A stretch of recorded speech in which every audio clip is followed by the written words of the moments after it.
আজকে আমরা প্রযুক্তির অপব্যবহার করছি, প্রযুক্তিকে খারাপ কাজে ব্যবহার করছি।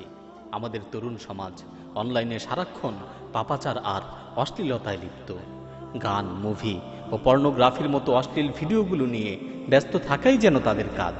হে যুবক, তুমি তোমার যৌবনের হেফাজত করো। হে যুবক, তুমি তোমার চোখের হেফাজত করো। তুমি একাকী কম্পিউটারের সামনে বসে বসে পাপাচার করছো আর মনে মনে ভাবছো পৃথিবীর কেউ তো তোমাকে দেখছে না।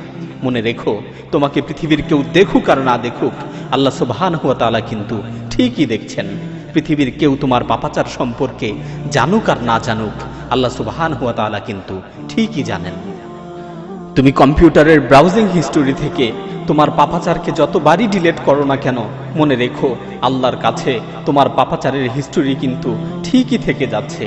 কিরামান কাতিবিন তথা সম্মানিত লেখক ফেরেশতাগণ তোমার অপরাধগুলোকে লিখে রেখেছেন। কিয়ামতের দিন সকলের সামনে তোমার অপরাধগুলোকে প্রকাশ করে দেয়া হবে। আজকে তুমি যেই হাত দিয়ে কিবোর্ড চাপছো, যেই হাত দিয়ে মাউস নাড়ছো, যেই চোখ দিয়ে অশ্লীল জিনিসগুলো দেখছো, সেই হাত, সেই চোখ সেদিন তোমার বিরুদ্ধে সাক্ষী দিবে।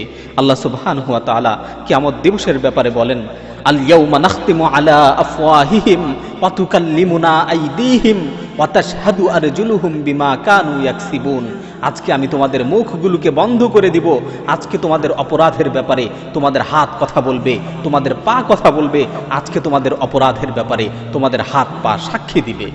সুতরাং হে যুবক, দুনিয়ার মানুষকে নয়, ওই মহান সত্তাকে ভয় করো, ওই মহান আল্লাহকে ভয় করো, যার কাছে কোনো বিষয় গোপন থাকে না, যিনি আলিমুম বিযাতিস সুদূর, যিনি তোমার অন্তরের বিষয় সম্পর্কে জ্ঞাত, যিনি আল্লামুল গায়ুব, যিনি গায়েবের খবর রাখেন।